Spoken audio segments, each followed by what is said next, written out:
গল্প পকেটমার আর স্মার্ট মহিলা।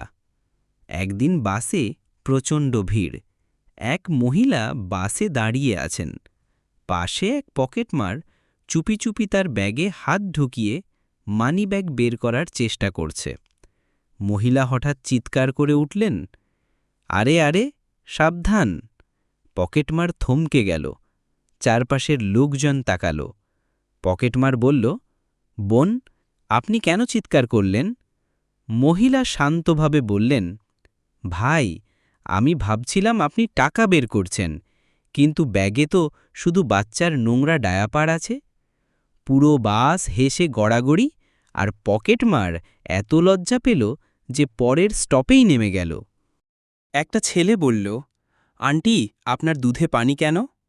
আন্টি হেসে বলল, বাবা, তুমি তো জানো দুধও সাঁতার কাটতে ভালোবাসে।